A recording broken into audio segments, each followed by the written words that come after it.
नमस्कार। बाजार अगले हफ्ते में आप सभी का स्वागत है। आज इस शो में हम आपको बताएंगे बाजार का आज का पूरा एक्शन, साथ ही अब सोमवार के लिए क्या हो आपकी स्ट्रैटेजी। और आप सबकी तैयारी कराने के लिए जुड़ चुके हैं हमारे साथ जी बिजनेस के managing editor Anil Singhvi. Anil sir, बहुत स्वागत है आपका शो में। साथ ही आज हमारे साथ जो खास मेहमान अगले आधे घंटे रहेंगे साथ, वो है ट्रेडस्विट ब्रोकिंग के संदीप जैन। संदीप जी, बहुत स्वागत है आपका शो में। साथ ही खास हमारे जो रिसर्च पैनल साथ में है उनका भी परिचय करा दे। हमारे सहयोगी आशीष चतुर्वेदी से जानेंगे कैसा रहा बाजार का हाल। अगले हफ्ते के ट्रिगर्स हमें बताएंगी मानसी दवे। इंडसइंड बैंक के नतीजे कैसे रहे और एचडीएफसी के तिमाही नतीजों का अनुमान हम जानेंगे पूजा त्रिपाठी से। पूरी बातचीत का सिलसिला आगे बढ़ाए उससे पहले हफ्ते के आखिरी कारोबारी सत्र में शेयर बाजार लगातार गिरावट के साथ बंद हुआ। ये लगातार तीसरा सत्र था जब गिरावट दर्ज की गई। ऑटो, एफएमसीजी और बैंकिंग शेयरों में बिकवाली ने आज दबाव पर खासा दबाव बढ़ा दिया। हालांकि मेटल, रियल्टी और फार्मा शेयरों में खरीदारी ने बाजार को सहारा जरूर दिया था। दरअसल अमेरिका और यूरोप में कोरोना के मामले फिर से बढ़े हैं, जिससे चिंता काफी ज्यादा पैदा हो गई है। फ्रांस ने 1 दिसंबर तक लॉकडाउन लगा दिया है। वहीं आर्थिक गतिविधियां भी वहां पर ठप पड़ गई हैं। आज सेंसेक्स 136 अंक फिसलकर 39,614 के लेवल पर बंद हुआ। वहीं निफ्टी 28 अंक गिरकर 11,642 के स्तर पर बंद हुआ। आइए अब एफआईआईज और डीआईएस के डेटा पर एक नजर डाल लेते हैं। आज संस्थागत निवेशकों ने कितनी खरीदारी या फिर बिकवाली की। एफआईआईज यानी विदेशी संस्थागत निवेशकों ने कैश मार्केट में करीब 871 करोड़ रुपए की बिकवाली की है। वहीं डीआईआईज यानी घरेलू संस्थागत निवेशकों ने करीब 631 करोड़ रुपए की खरीदारी की है।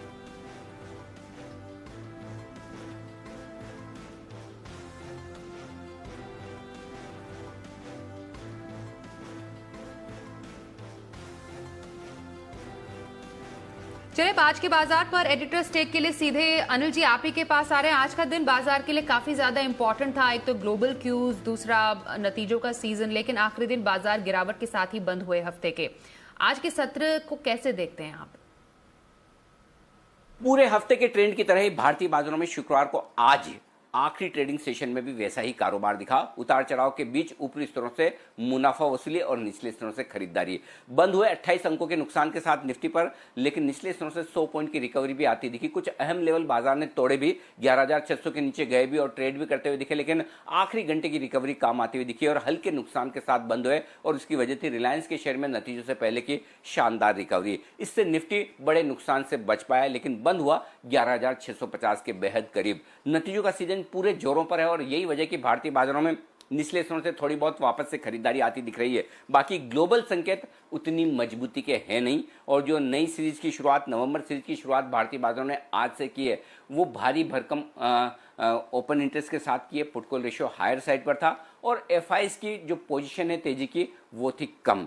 उस लिहाज से अगर आप देखें तो भारतीय बाजारों में जो कमजोरी दिखी वो फर्स्ट हाफ में थी, सेकंड हाफ में रिकवरी। बैंक निफ्टी बड़े दिनों बाद 24,000 के नीचे बंद हुआ, 23,900 के आसपास, यानी कि कमजोरी का रुझान वहां पर भी रहा। हफ्ते का आखिरी ट्रेडिंग सेशन था, लोग थोड़े सतर्क थे क्योंकि अब अगले हफ्ते अमेरिका में होने वाले हैं चुनाव और इसके साथ ही अगर आप देखें तो कोरोना को लेकर भी थोड़ा सा डर बना हुआ है। तो ग्लोबल मार्केट सपोर्ट नहीं कर रहे हैं, इसलिए भारतीय बाजार कमजोर हैं। अदरवाइज भारतीय बाजारों में अपनी थोड़ी ताकत दिख रही है और उतना कमजोर नहीं हो रहे हैं जितना संकेत आपको अमेरिका से और बाकी ग्लोबल मार्केट से मिल रहे हैं। तो अगला हफ्ता बाजारों के लिए काफी अहम रहेगा। मेक और ब्रेक बिल्कुल अहम सपोर्ट लेवल के आसपास हैं। अगर यहां से हल्की भी रिकवरी आई तो बाजार जोर से उछलेंगे और अगर ग्लोबल मार्केट्स ने सहारा नहीं दिया तो फिर 11,500 और उसके नीचे जाने का डर भी अब बढ़ रहा है। अब सोमवार को स्ट्रैटेजी क्या रखनी चाहिए, निफ्टी और बैंक निफ्टी के अहम लेवल्स क्या होंगे, ये आपसे समझेंगे थोड़ी देर में। लेकिन आज का मार्केट कैसा रहा, किन सेक्टर्स में सबसे ज्यादा आज एक्शन देखने को मिला, ये जरा समझते हैं और जानते हैं आशीष चतुर्वेदी से। आशीष, बताएं आज खबरों के दम पर कहां पर सबसे ज्यादा एक्शन था? देखिए, हफ्ते के आखिरी कारोबारी दिन बाजार में तेज उतार चढ़ाव देखा गया। ग्लोबल मार्केट्स में अनसर्टेनिटी काफी ज्यादा है। यूएस में प्रेसिडेंशियल इलेक्शंस होने, दूसरी तरफ कोरोना वायरस की सेकेंड वेव का खतरा बन रहा है यूरोप में। इसका एक असर जो है भारतीय बाजारों पर भी देखने को मिल रहा है। इंडिया विक्स जो कि वॉलेटिलिटी का सूचकांक है वो लगभग 3 महीने के उच्चतम स्तर पर है। लगातार तेजी वहां पर देखी जा रही है। बाकी इंडाइसेस की अगर आप बात करें तो आज निफ्टी में मामूली 30 अंकों की गिरावट के साथ क्लोजिंग देखने को मिली। निफ्टी बैंक जो है आधे % की गिरावट के साथ बंद हुआ। और जैसा कि हर बार हम बताते हैं कि बाजार में जो एक्शन है वो भरपूर है, और खासतौर पर जो स्टॉक स्पेसिफिक एक्शन है और जो स्टॉक्स हम आपको जी बिजनेस पर बताते हैं वहां पर बढ़िया प्रदर्शन देखने को मिला। सबसे पहले देखिए CDSL, ये स्टॉक आपको सच्चिदानंद जी ने बताया, दिन के दौरान यहाँ पर तेजी देखने को मिली। इसके अलावा प्रेस्टीज एस्टेट कमजोर बाजार में भी अगर आप देखें तो ये जय ठक्कर की जो रिकमेंडेशन थी जिसका एक असर यहाँ पर देखने को मिला। सन फार्मा आपको सीटी साहब ने बताया, दिन के दौरान यहाँ पर बढ़िया तेजी देखने को मिली। लेकिन सेक्टर स्पेसिफिक एक्शन की अगर आप बात करें तो काफी दिनों के बाद ऑयल एंड गैस सेक्टर में आज तेजी देखने को मिली। BPCL के नतीजे अच्छे तो उसका एक असर देखने को मिला। HPCL बायबैक पर बोर्ड बैठक होनी है जिसके चलते यहाँ पर बढ़िया तेजी 4 से 5% तक के मूव्स देखने को मिले। चेन्नई पेट्रो में लंबे समय के बाद एक खरीदारी देखने को मिली और अदानी गैस दिन की उच्चतम स्तर के आसपास ही बंद हुआ। रियल एस्टेट स्टॉक्स के बारे में हमने आपको पिछले हफ्ते बताया था कि लगातार डाउन ट्रेंड यहाँ पर देखने को मिला था, लेकिन आज रियल एस्टेट के जो क्वालिटी स्टॉक्स हैं यहाँ पर थोड़ा सा बाइंग का सपोर्ट आते हुए दिखा। सोभा developers, Mahindra life spaces, Godrej properties और DLF हल्की बढ़त के साथ बंद हुए। सरकारी स्टॉक्स में लगातार वीकनेस देख रहे थे। कोल इंडिया लगातार निचले स्तरों पर था, आज थोड़ी सी राहत यहाँ पर मिलती हुई नजर आई है। कोल इंडिया में खरीदारी देखने को मिली, साथ ही PFC REC बड़े दिनों के बाद इन स्टॉक्स में भी खरीदारी देखने को मिली और मेटल दिग्गज सेल में भी खरीदारी का रुझान देखने को मिला। मेटल स्टॉक्स में देखिए हिंडाल्को, टाटा स्टील, नाल्को हल्की खरीदारी के साथ बंद हुए। फार्मा स्टॉक्स में एक्शन भरपूर है, लगातार कंपनीज के नतीजा रहे। एस्टिक लाइफ साइंसेज देखिए नतीजे बढ़िया थे जिसके चलते यहाँ पर खरीदारी देखने को मिली। मिड कैप स्पेस से अमृतांजन यहाँ पर लगभग 1.5 से 2% के मूव्स आते हुए देखिए। सन फार्मा के बारे में मैंने आपको बताया और कैडिला हेल्थकेयर भी अगर आप देखें तो लगभग 1% की तेजी के साथ बंद हुआ। ऑटो स्टॉक्स में जो वीकनेस है वो साफ नजर आ रही है। दरअसल जितनी भी अच्छी खबरें हैं वो डिस्काउंटेड हैं, जिसके चलते आप देखिए यहाँ पर आयशर मोटर्स, अशोक लेलैंड हर की गिरावट के साथ बंद हुआ। आयशर मोटर्स ने अभी तक अपने नतीजे डिक्लेयर नहीं किए, लेकिन हीरो और मारुति नतीजों के बाद यहाँ पर थोड़ी सी गिरावट देखने को मिली। और मार्केट का हेवी वेट जो है बैंकिंग सेक्टर, यहाँ पर भी अगर आप देखें तो ऊपरी तरफ से थोड़ी सी गिरावट आई। Kotak Mahindra bank, ICICI bank, Bandhan bank और साथ ही कर्नाटका बैंक हल्की गिरावट के साथ बंद हुए। जी शुक्रिया आशीष, सेक्टर स्पेसिफिक जानकारी देने के लिए। आज के एक्सपर्ट संदीप जैन का रुख करते हैं अब। संदीप जी, जैसा ये हफ्ता देखा हमने उतार चढ़ाव का, आने वाले हफ्ते के लिए भी क्या इसी उतार चढ़ाव के लिए तैयार रहें? दूसरा सवाल मेरा आपसे यही है कि अब सोमवार के लिए आपकी इंट्राडे पिक कौन सी होगी और हफ्ते भर की खरीदारी कहां पर करने की सलाह देंगे? बिल्कुल, देखिए काफी क्रूशियल है नेक्स्ट वीक। जैसा कि अनिल जी ने कहा कि बहुत ही अहम लेवल्स पे सपोर्ट लेके आज मार्केट क्लोजिंग के दौरान थैंक्स टू रिलायंस की थोड़ा बहुत उछाल आ गया क्योंकि रिजल्ट्स का वो था। तो कहीं ना कहीं ऐसा लगता है कि बहुत कॉशियसली ट्रेड करना चाहिए, अननेसेसरी लिवरेजिंग नहीं लेनी चाहिए और पोजीशंस को जहां कन्विक्शन है वहीं पे बना के रखें। और 11,500-600 एक रेंज है बहुत अच्छा सपोर्ट का, और इधर साइड बहुत बड़ा कोई भी मूव आ सकता है। तो मेरे हिसाब से बहुत ही अच्छे क्वालिटी स्टॉक्स में ट्रेडेड रहें और इन्वेस्टेड रहें। तो जो आपका दूसरा सवाल था उसका मैं यही बोलूंगा कि ग्लोबल क्यूज को देखते हुए जो कि बहुत स्ट्रांग नहीं है, कोविड के केसेस को देखते हुए जो कि बहुत ज्यादा फेवरेबल नहीं है, खराब ही हो रहे हैं और लॉकडाउन भी एक्सटेंड हो रहा है कुछ कंट्रीज में, और यूएस इलेक्शंस के पहले की नर्वसनेस को देखते हुए सेफर स्टॉक्स और क्वालिटी स्टॉक्स में लेके आया हूं। और ऑटो एंसिलरी स्टॉक है वो है एंड्योरेंस टेक्नोलॉजीज, क्योंकि ये सेक्टर वैसे अंडर परफॉर्मर है, डाउनसाइड बहुत ज्यादा है नहीं, और जैसे जैसे अनलॉकिंग हो रही है तो सर्टेनली यहाँ पे और बढ़िया रुझान आएंगे। ऑटोज के नंबर्स भी अब एनकरेजिंग आने लगे हैं, तो आने वाले दिन और भी अच्छे होंगे अनलॉकिंग की वजह से। तो एंड्योरेंस टेक्नोलॉजीज एक बेहतरीन क्वालिटी कंपनी है, ऑटो एंसिलरी में one of the best stocks है और मुझे सारे फंडामेंटल्स बहुत अच्छे लगते हैं, टेक्निकली बहुत ही वेल प्लेस्ड है। तो इस स्टॉक को बिल्कुल इंट्राडे के तौर पे लीजिए। 1059 के लगभग भाव है, 1035 का स्टॉप लॉस लगाएं 1090 के टारगेट के लिए। तो ये तो थी इंट्राडे की पिक। और अगर आप पोजिशनल पिक के तौर पे देखें तो अगेन वहां पे भी मैंने एक एमएनसी क्वालिटी और स्ट्रॉन्ग फंडामेंटल्स वाली जो टेक्निकली स्ट्रॉन्ग हो और जहां पे कंसोलिडेशन बहुत अच्छा हो रखा और बहुत ज्यादा डाउनसाइड लगती नहीं है, और आगे आने वाले दिनों में रूरल डिमांड की वजह से वहां पे भी अच्छा खासा माहौल बनेगा, और मॉनसून अच्छा होने की वजह से रबी की फसलें और सब कुछ देखते हैं, तो मुझे लगता है Whirlpool India can be a very good stock. और 2120 के लगभग क्लोजिंग हुई है, 2070 का स्टॉप लॉस लगाए, 2190 से 2230 तक के टारगेट्स के लिए पोजिशनली होल्ड करें और बाय करें। जी, संदीप जी के दो पिक्स, एक तो इंट्राडे पिक सोमवार के लिए एंड्योरेंस टेक और हफ्ते भर की खरीदारी वर्लपूल इंडिया में करने की सलाह दे रहे हैं। इस बीच रिलायंस के नतीजों पर थोड़ी बातचीत करते हैं, लेकिन उससे पहले डेटा क्या कह रहे हैं, रिलायंस ने क्या नतीजे अपने पेश किए हैं। रिलायंस जियो Q2 मुनाफा 2,844 करोड़ रुपए दर्ज किया गया है। क्योंकि नतीजों का सीजन है, यहाँ पर अभी फिलहाल संदीप जी इसी की बात कर रहे थे, लेकिन रिलायंस जियो के जो नतीजे हैं, मुनाफा 2,844 करोड़ रुपए दर्ज किया गया है। कल हमारे एक्सपर्ट से भी बात हो रही थी, उनका ये कहना था कि अब बाजार की दशा और दिशा जो है वो रिलायंस तय करेगा। वरुण से बात करते हैं हमारे सहयोगी। वरुण, रिलायंस के नतीजे क्या खास रहा है इस बार? देखिए, इस बार सबसे इम्पोर्टेंट अगर जियो के नतीजे में आपको देखने का था तो वो तो आरपू के नंबर से, अभी तक आरपू के नंबर्स नहीं आए हैं। जो सेल्स और प्रॉफिट का नंबर है वो तो महज ठीक ही लग रहा है, उसमें कोई बड़ी बात नहीं है। आरपू का नंबर थोड़ा वेट करना होगा क्योंकि अभी तक प्रेस रिलीज आई नहीं, तो वो देखने के लिए। तो इसके अलावा जीआरएम देखते होंगे कितना आया, अभी तक वो निकल के नहीं आया है। थोड़ा और इंतजार कर ले, शायद वो नंबर भी निकल के आएंगे। प्रॉफिट और सेल्स जो है अब तक जियो के जो आए हैं वो तो अनुमान के मुताबिक है, तो कोई बहुत बड़ा पॉजिटिव सरप्राइज है नहीं। थोड़ा और वेट करते हैं आरपू के नंबर्स के लिए। तो ठीक है, चलिए जब तक और डिटेल्स आती हैं वरुण आपसे और हम जानकारी लेंगे। फिलहाल जो अभी नतीजे रिलायंस जियो के आए हैं वो सब आपके सामने हैं, और जानकारी थोड़ी देर में आपके पास आकर हम फिर से लेंगे। चलिए आगे बढ़ते हैं फिलहाल। और वीकेंड खास तौर पर काफी इंपॉर्टेंट रहने वाला है, क्योंकि कई नतीजे हैं जो वीकेंड पर आएंगे, और सोमवार को बाजार की नजर किन ट्रिगर्स पर रहने वाली है ये भी हम जानते हैं हमारी सहयोगी मानसी दवे से। जी बताइए मानसी, बाजार के लिए अहम ट्रिगर सब क्या होने वाले हैं नए हफ्ते में? जी बिल्कुल, देखिए आने वाला हफ्ता काफी एक्शन पैक रहने वाला है। नतीजों से शुरुआत करते हैं। निफ्टी स्पेस में HDFC, NTPC, Adani port, Sun Pharma, SBI, Cipla, ITC, Divi's lab जैसे नंबर्स आते हुए दिखेंगे, लेकिन वायदा बाजार में एक लंबी लिस्ट है जो कि आने वाले हफ्ते में नतीजे पेश करने वाले हैं। कुछ चुनिंदा आपको बता देते हैं।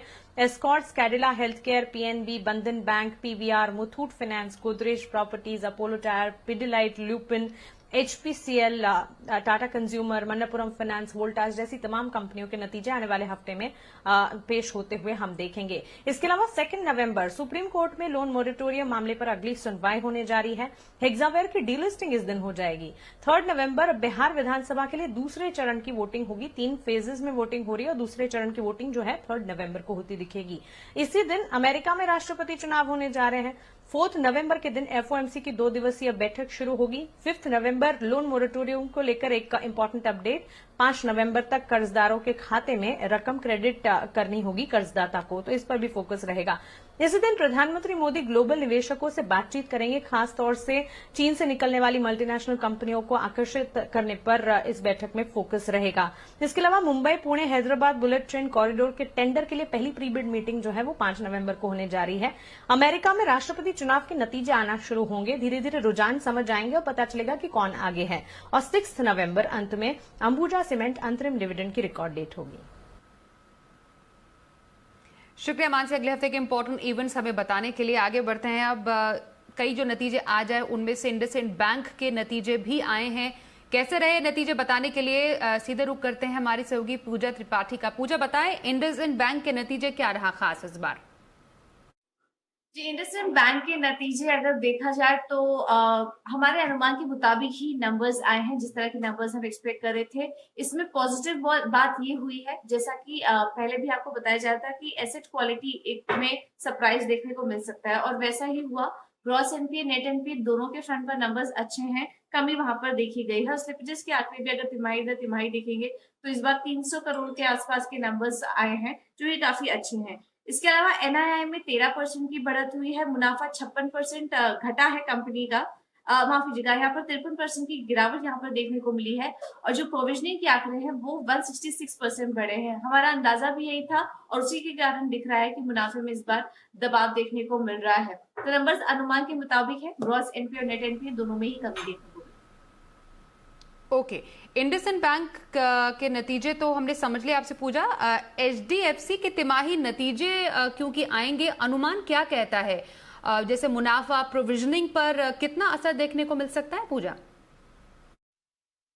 जी, HDFC लिमिटेड के नंबर्स में अगर हम ऑपरेशनल आधार पर देखेंगे तो कोई दिक्कत नहीं है। नंबर्स काफी अच्छे देखने को मिलेंगे। जो ब्याज से आए हैं उसमें 17% की बढ़त देखने को मिलेगी। एसेट क्वालिटी के फ्रंट पर भी आंकड़े स्थिर ही नजर आएंगे, लेकिन जो कुछ अन्य सोर्सेज होते हैं कंपनी के इनकम के, जैसे कि profit on sale of investment और डिविडेंड आए, वहां पर इस बार कमी देखने को मिल सकती है। और प्रोविजनिंग भी कंपनी इस बार थोड़ी अधिक कर सकती है सेफ साइड रहने के लिए, तो उसका असर मुनाफे पर देखने को मिल सकता है। तो अगर बॉटम लाइन देखेंगे कि मुनाफे के फ्रंट पर देखेंगे तो नंबर्स हल्के कमजोर नजर आएंगे आपको, लेकिन ऑपरेशन आधार पर नंबर्स मजबूत है। देखना होगा कि बैंक की तरफ से आने वाले समय के लिए क्रेडिट ग्रोथ को लेकर क्या किस तरह के कमेंट्स निकल कर आते हैं और मॉनिटोरियम बुक किस तरह की रहती है, ये भी काफी अहम होगा देखना। शुक्रिया पूजा इस जानकारी के लिए आपका। संदीप जी, इंडसइंड बैंक के नतीजे आए, फिलहाल आप का क्या राय रहेगी, क्या स्ट्रैटेजी रहे, और HDFC लिमिटेड क्योंकि नतीजे आने वाले, अनुमान जो बताया पूजा ने, क्या नजरिया रखा जा सकता है इस पर? बिल्कुल, देखिए HDFC limited is one of my most favourite companies. पूरे लिस्टेड स्पेस में अगर कोई एक कंपनी सबसे ज्यादा अच्छी बोलोगे तो मुझे संभाव आज भी HDFC लिमिटेड लगती है, और डाउनसाइड 1500-1600 के लेवल से एग्रेसिवली रेकमेंड करते हैं। और अभी भी मुझे लगता है कि बहुत अच्छा स्टीम बाकी है, ऊपर रिजल्ट्स मुझे लगता है कि अच्छे ही आएंगे। बट मैं सहमत हूँ कि जो डिविडेंड आए हैं वहां पे कमी आ सकती है, क्योंकि सब्सिडियरीज की वजह से थोड़ा फर्क पड़ेगा वहां से आने में, और नंबर्स अच्छे ही आएंगे। NII में करीब 17, 18, 20% तक की भी ग्रोथ आ सकती है। बाकी क्रेडिट ग्रोथ को लेकर कमेंट्री पे ध्यान देंगे, एसेट क्वालिटी को देकर देंगे। सो ओवरऑल लेट्स सी क्या होता है, but what ever it is, मुझे लगता है कि हो सकता है 1-2 क्वार्टर 3 क्वार्टर ये टफ गए हो हाउसिंग फाइनेंस के लिए, बट आने वाले दिनों में अफोर्डेबल हाउसिंग को लेकर सरकार का जो रुख है और जो पूरा स्टिमुलस पैकेजेस का जो रुख है, तो मुझे लगता है कि ओवरऑल बहुत बड़ा बेनिफिशियरी HDFC लिमिटेड रहेगा। सो कम व्हाट मे बी, इस स्टॉक को लेना है। खराब रिजल्ट आए, नीचे आए तो लेना है। जिन्होंने ले रखा वो होल्ड करके रखे, जिन्हें लेना और आगे बाय ऑन डिक्लाइंस की रणनीति बिल्कुल अपना के ले। बाकी इंडसइंड बैंक को लेकर मैं संभाव एक्सपेक्टेशंस के मुताबिक ही बोलूंगा, बट मैं बहुत ज्यादा एक्साइटेड इस बैंक के लिए नहीं हूँ। बीच में जरूर से कुछ र्यूमर्स ऐसे थे कि कोटक बैंक आ सकता है, बट ओवरऑल मुझे संभाव जो नेट प्रॉफिट्स डाउन हुए हैं और इतना वॉलेटिलिटी है स्टॉक में, तो I am not very excited about the stock और not very confident and comfortable also. So I feel कि जिन्होंने ले रखा है बस वो कहीं ना कहीं उछाल पे निकल के ICICI बैंक और HDFC बैंक और इवन एक्सिस बैंक, इन बैंकों की तरफ रुख करे अपना, और कोटक बैंक, बस इन बैंकों की तरफ रुख करे अपनी पोजीशन बनाने में। जी, तो इंडसइंड बैंक और HDFC लिमिटेड के जो नतीजे आने वाले हैं उस पर राय दी संदीप जी ने। अब शो के खास सेगमेंट शर्मा जी के ऑप्शन का वक्त हो गया है।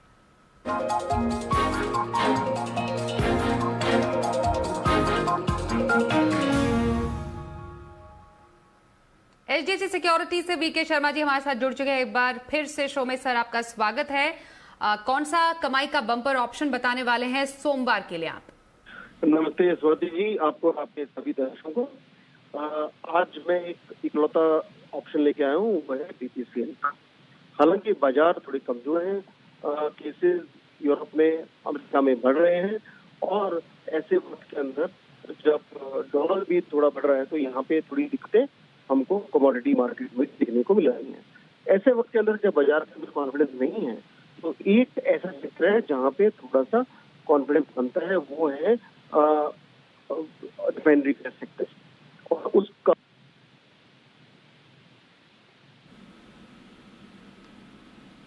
क्रूड की प्राइसेस काफी गिर चुकी हैं, तो इनके लिए थोड़ा राहत का विषय है।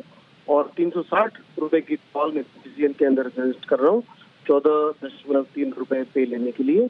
स्टॉप लॉस रहेगा 11 रुपए, टारगेट रहेगा 20 रुपए।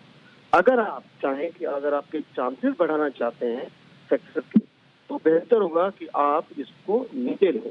14.3 रुपए में खुलेगा ये कल का क्लोज है, ये आज का क्लोज है, और फिर अगर समझिए ये 4 रुपए नीचे खुलता है तो आपकी स्ट्रेटेजी अच्छी बन जाती है। और आप 10 रुपए पे लेंगे, आपको स्टॉप लॉस करीब 7 रुपए रखना पड़ेगा, तो आपके चांसेस बढ़ते हैं। धन्यवाद, जय हिंद। अब सोमवार के बाजार पर क्या स्ट्रैटेजी रहे, सीधे जानते हैं अनिल जी से ही। अनिल जी, अब अगले हफ्ते के लिए ट्रिगर्स कहां से मिलेंगे और निफ्टी और बैंक निफ्टी के क्या अहम लेवल्स होंगे?